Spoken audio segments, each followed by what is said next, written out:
রানীর মা ভীষণ অসুস্থ। এই তো কয়েক মাস আগে মেয়েটা তার বাবাকে হারিয়েছে। সেই শোকই এখনো কাটিয়ে উঠতে পারেনি। মা, আমি তোমার কিছু হতে দেব না। তোমাকে আমি আজই ডাক্তারের কাছে নিয়ে যাব। আমার যে দিন ফুরিয়ে এসেছে রে মা। আমার তোকে নিয়ে খুব চিন্তা হচ্ছে। আমার কিছু হয়ে গেলে তোকে কে দেখবে? এসব বলো না তো মা। আমি থাকতে তোমার কিছু হবে না। তুমি একটু শুয়ে থাকো, আমি এখনই আসছি। একা একা কোথায় যাবি? যাস নে মা, যাস নে। মায়ের কথা উপেক্ষা করে রানী দৌড়ে ডাক্তারের কাছে যায়। ডাক্তার বাবু, ডাক্তার বাবু, আমার মাকে বাঁচান। শান্ত হয়ে বসো এখানে, এরপর বলো। ডাক্তার বাবু, আমার মায়ের যে খুব অসুখ। আমার কাছে টাকা নেই, তাই গ্রামের অন্য কোনো ডাক্তার আসে না। আমি আপনার কাছে হাত জোড় করছি, আপনি না বলবেন না। আমরা হলাম ডাক্তার, আমাদের কাছে সেবাই ধর্ম। চলো, আগে তোমার মাকে দেখে আসি।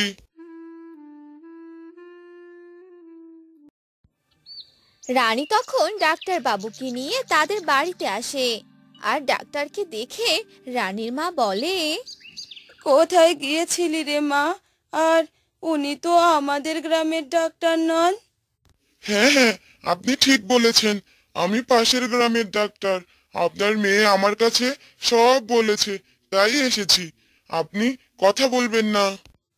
ডাক্তার তখন রানীর মাকে ভালো করে দেখে আর বলে, চিন্তার কোনো কারণ নেই। এই ওষুধগুলো নিয়মিত খেলে তোমার মা তাড়াতাড়ি সুস্থ হয়ে যাবে। তবে তোমার মাকে রোজ 2টি মুরগির ডিম খাওয়াতে হবে।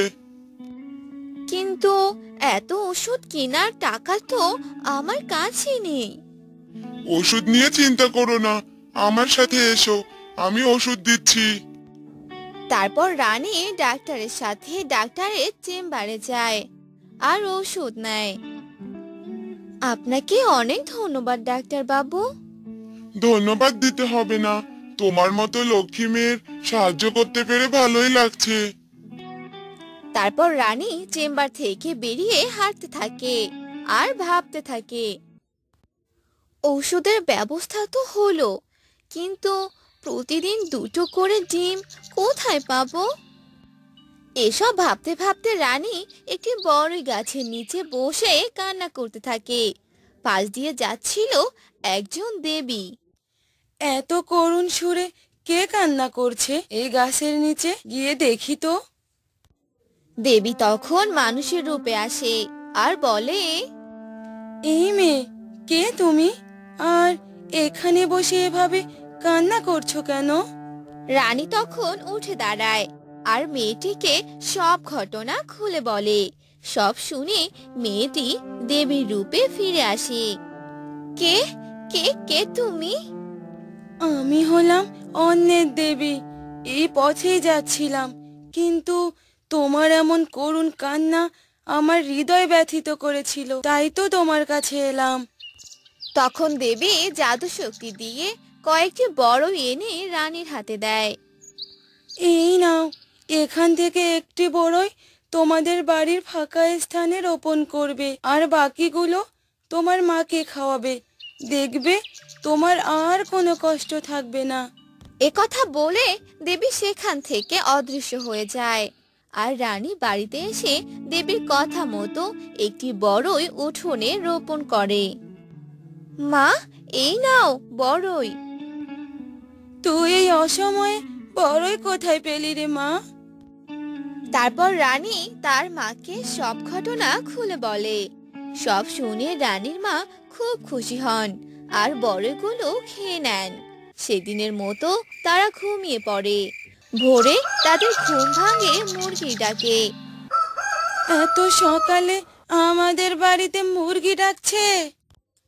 হ্যাঁ মা, তাই তো শুনছি। তুমি শুয়ে থাকো, আমি বাহিরে গিয়ে দেখছি। রানী বাহিরে গিয়ে যা দেখলো তাতে তার চক্ষু চড়ক গাছ। কালকে যেখানে বড়ই রোপণ করেছিল সেখানে অনেক বড় একটি বড়ই গাছ হয়েছে, আর সে বড়ই গাছে অনেক মুরগি।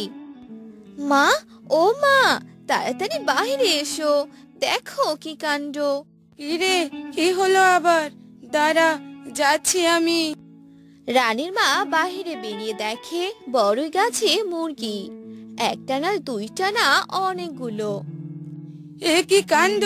এ তো অবিশ্বাস্য। মা দেখো, গাছের নিচে কত ডিম পড়ে আছে। তাই তো দেখছি। তার মানে সবই ওই দেবী মায়ের আশীর্বাদী বড়য়ের কাজ। আজ থেকে তুমি রোজ দুটো করে ডিম খেতে পারবে আর তাড়াতাড়ি পুরো সুস্থ হয়ে যাবে। এত ডিম তো খেয়ে শেষ করা যাবে না। হ্যাঁ মা, বাকি ডিমগুলো আমরা বাজারে বিক্রি করব। দেবী মা বলেছিল এই বড়ই আমাদের সব কষ্ট দূর করবে। রানী আর তার মা মিলে ডিমগুলো একটি ঝুড়িতে উঠালো।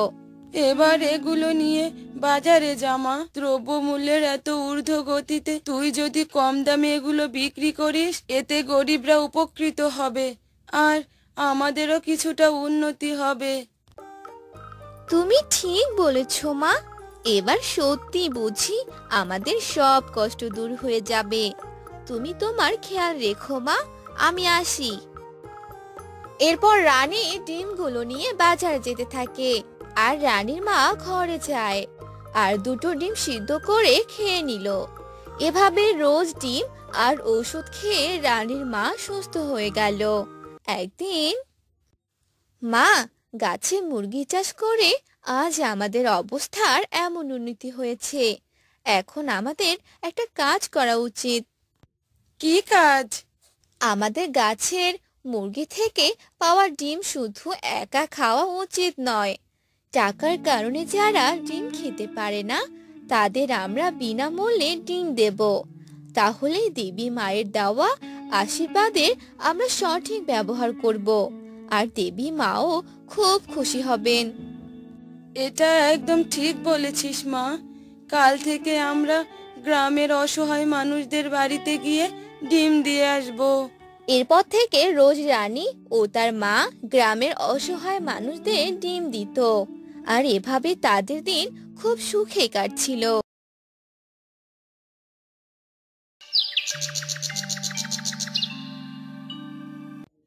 কৃষ্ণনগর নামে একটি গ্রামে থাকতো মিলু নামের একটি মেয়ে। সে দেখতে অনেক মোটা ছিল, তাই তার মা তাকে অনেক কথা শোনাতো। আর মিলু মোটা হওয়ার কারণে অনেক দুঃখ প্রকাশ করত। একদিন মিলুর মা মিলুকে ডাকতে লাগলো। মিলু, আরে এই মিলু, তাড়াতাড়ি এদিকে আয়। হ্যাঁ মা, যাচ্ছি।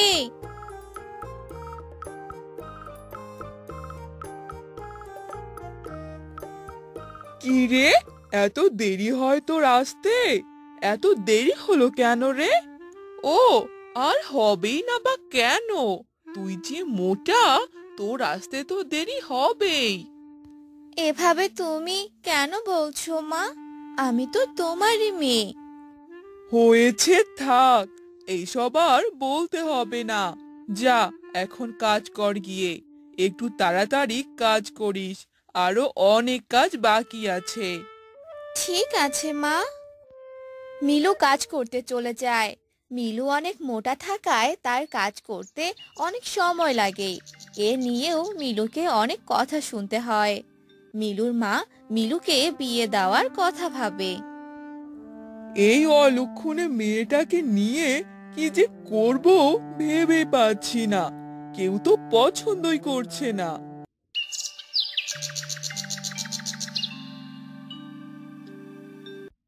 শুনলাম আপনার বাড়িতে নাকি একটি মেয়ে আছে আর তাকে নাকি বিয়ে দিতে পারছেন না। আমি থাকতে এ চিন্তা আর করতে হবে না। দেখি দেখি, আগে আপনার মেয়েটাকে দেখি।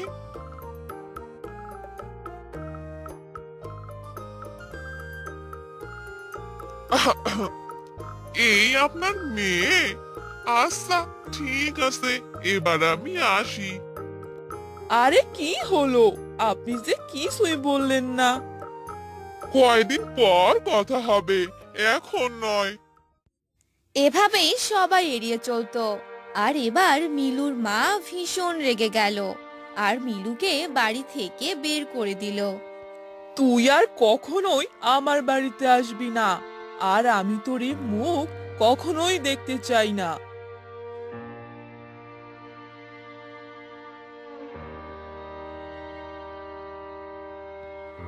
এসব শুনে মিলু কাঁদতে কাঁদতে সেখান থেকে চলে গেল।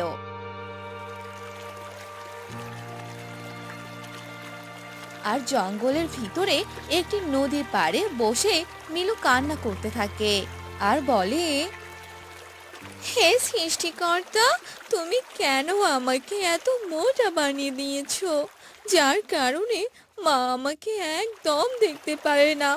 আর আজ আজ তাই আমাকে যে বাড়ি থেকে বের করে দিয়েছে।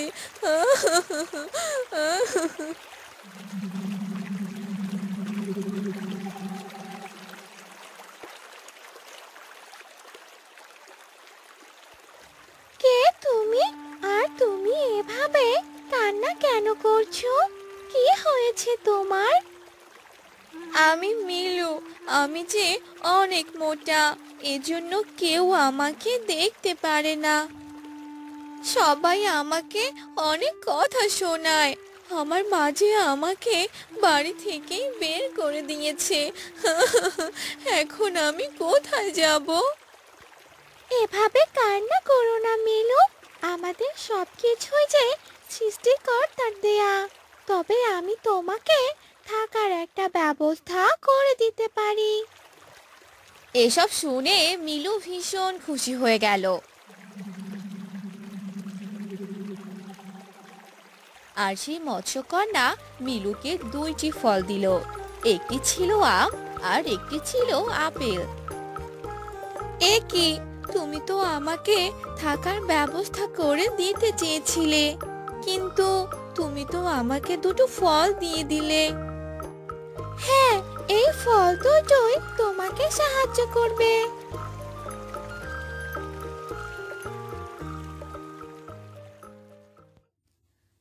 মৎস্যকন্যার কথা যে কিছুই বুঝতে পারলাম না। এই দুটো ফল আমাকে কি করে সাহায্য করবে? এই বলে মিলু ফলগুলোকে নিচে রেখে দেয়। আর তখনই দুই ফল থেকে দুইটি বাড়ি তৈরি হয়ে যায়। এসব দেখে মিলু তো অবাক হয়ে যায়। আরে, এসব আমি কি দেখছি? এ তো দুই ফলের বাড়ি।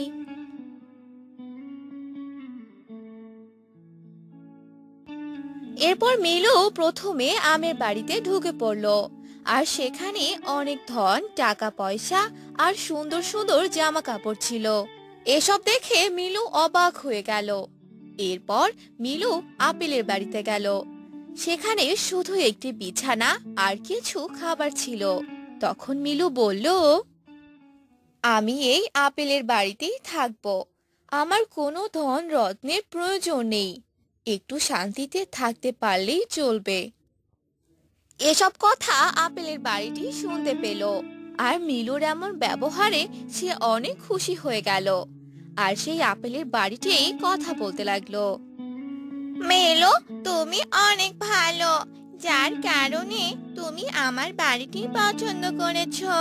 অন্য কেউ হলে তো আমার বাড়িটি পছন্দ করতো না, কারণ সেখানে অনেক ধন রত্ন ছিল, আর এগুলো কিছুই তুমি নাওনি। আর আমার বাড়িতে এমন কিছুই নেই। হ্যাঁ, কারণ ওগুলো কিছুই আমার চাই না। আমি সুন্দরভাবে, সুস্থভাবে জীবনযাপন করতে চাই। তোমার কথা শুনে আমি অনেক মুগ্ধ হয়ে গেছি। তুমি এখন থেকে এই বাড়িতেই থাকবে। আর তোমার যা প্রয়োজন হবে তুমি আমের বাড়ি থেকে নিয়ে আসবে। আমের বাড়ি থেকে নিয়ে আসবো? কিন্তু এটা কেন করব? কারণ ওই বাড়িটাও যে আমার। তুমি তোমার পরীক্ষায় জিতে গেছো। এসব শুনে মিলু অনেক খুশি হয়ে গেল। আর তারপর থেকে মিলু সেখানেই থাকতে লাগলো।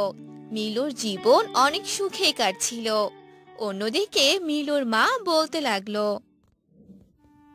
মেয়েটাকে যে আমি কেন বাড়ি থেকে বের করে দিলাম, এখন যে মেয়েটার কথা আমার ভীষণ মনে পড়ছে। এসব বলে মিলুর মা অনেক আফসোস করতে লাগলো আর এভাবে একা একা জীবন কাটাতে লাগলো। আর একদিন মিলু তার মায়ের কাছে এলো। মিলুর মা মিলুকে দেখে অনেক খুশি হলো। মা, মিলু, তুই এসে গেছিস। তোকে যে আমি অনেক খুঁজেছি, কিন্তু কোথাও পাইনি। তুই চলে যাওয়ার পর আমি আমার ভুলটা বুঝতে পেরেছি রে মা। তুই আমাকে ক্ষমা করে দে। এভাবে বলো না মা, আমি যে তোমাকে আমার সাথে করে নিতে এসেছি। চলো মা, চলো।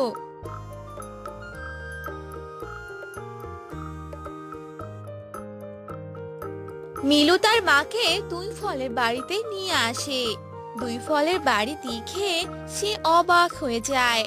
আর এরপর থেকে মিলু তার মাকে নিয়ে দুই ফলের বাড়িতে সুখে শান্তিতে থাকতে লাগে।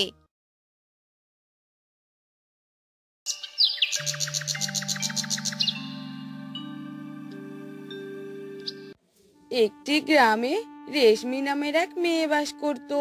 তার আপন বলতে কেউ ছিল না। তার মা বাবা মারা গেছে। সে তার মামা মামির সাথেই থাকতো।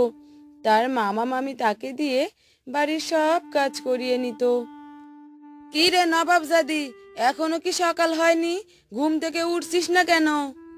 হ্যাঁ মামি, উঠছি। কাল অনেক দেরি করে ঘুমিয়েছি, তাই ঘুম ভাঙছিল না। হ্যাঁ হ্যাঁ, বেশি কথা না বলে তাড়াতাড়ি উঠে রান্না কর গিয়ে। আমার অনেক খিদে পেয়ে গেছে। এরপর রেশমি রান্না বসিয়ে দেয় আর তারপর থালা বাসন মাজে আর তাদের খাবার দেয়। খাওয়া দাওয়া শেষ করে রেশমির মামা মামি রেশমির জন্য অল্প একটু খাবার রেখে দেয়। আর রেশমি খাবার খেতে আসে। আমি সারাদিন কত কাজ করি, আর মামি আমার জন্য শুধু এতটুকু খাবার রেখে দিয়েছে। এ খাবারে তো আমার পেটই ভরবে না। কি রে, তোর এখনো খাওয়া হয়নি? এত আস্তে আস্তে খাবার খেলে হবে? বাকি কাজগুলো কে করবে শুনি? মামি, আমাকে আর একটু খাবার দাও না গো। আমার যে এতটুকুতে পেটই ভরবে না। আমার যে খুব খিদে পেয়েছে। এই নবাবজাদির কথা শোনো, রোজগার কি তুই করিস যে তোকে বেশি বেশি করে খাবার এনে দেব? এমন করে কেন বলছো মামি? আমি তো বাসার সব কাজ করি, আমারও তো অনেক কষ্ট হয়। হয়েছে হয়েছে, আর জ্ঞান দিতে হবে না। ঘরে আর কোনো খাবার নেই। তাড়াতাড়ি ওঠ আর কাপড়গুলো ধুয়ে নিয়ে আয়। তারপর রেশমি কান্না করতে করতে সেই খাবারগুলো খেয়ে নেয় আর কাপড়গুলো পুকুরে ধোয়ার জন্য নিয়ে যায়। আর কান্না করতে করতে বলে, সবাই এত নিষ্ঠুর কেন? নিজের স্বার্থ ছাড়া কেউ কাউকে ভালোবাসে না। মা বাবা, তোমরা কেন আমাকে একা করে চলে গেলে? এত কষ্ট আমি যে সইতে পারছি না।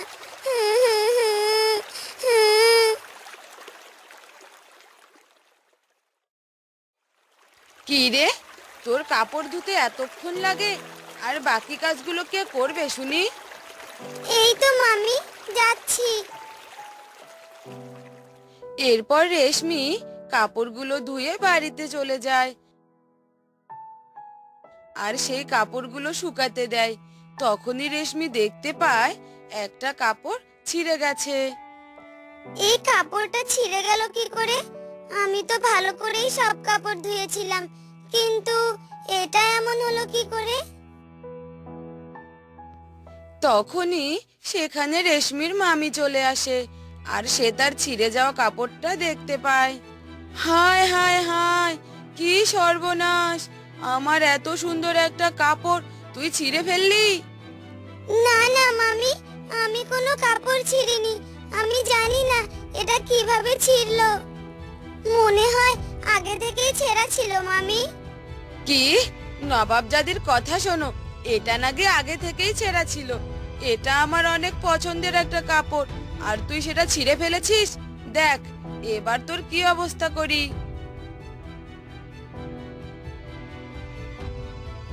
এ কথা বলে রেশমির মামি একটা লাঠি নিয়ে এলো, আর সেই লাঠি দিয়ে রেশমিকে মারতে লাগলো। আহ আহ মামি, মেরো না, মেরো না, আমার যে লাগছে। আমি সত্যি ওই কাপড় ছিঁড়িনি মামি, মেরো না মামি। তাহলে কি ওটা ভূত এসে ছিঁড়ে গেছে নাকি? এবার মার খা, আমার এত সুন্দর শাড়িটা তুই ছিঁড়ে ফেলেছিস। এ কথা বলে রেশমির মামি রেশমিকে অনেক মারে, আর রেশমি কান্না করতে থাকে। দোষ না করেও মামির হাতে কতগুলো মার খেলাম। তুমি আমাকে কোথায় রেখে গেলে মা? এরা যে কেউ আমাকে ভালোবাসে না। এভাবেই অনেক দিন চলে গেল। একদিন রেশমি ঘরের সব কাজ করতে লাগলো। তখনই রেশমির ঘরে থাকা একটি গ্লাস আর সেটা ভেঙে যায়। গ্লাস ভাঙার শব্দ শুনে রেশমির মামি সেখানে চলে আসে। কি রে, কি হলো? কিসের জানি শব্দ হলো? দেখি দেখি, আবার কি আকাশ করেছিস? তখনই সে দেখলো তার ঘরে একটা গ্লাস পড়ে আছে, আর গ্লাসটি ভেঙে গেছে। এসব দেখে তার অনেক রাগ ওঠে, আর বলে, এটা তুই কি করলি রেশমি? আমার এত দামি কাচের গ্লাসটা তুই ভেঙে ফেলেছিস। এই বলে রেশমির মামি রেশমিকে অনেক মারে।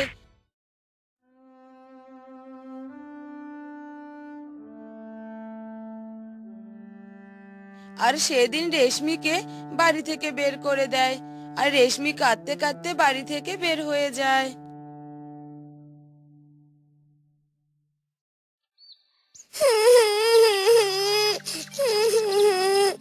আজ যে মামি আমাকে বাড়ি থেকেই বের করে দিল, এখন আমি কোথায় যাব?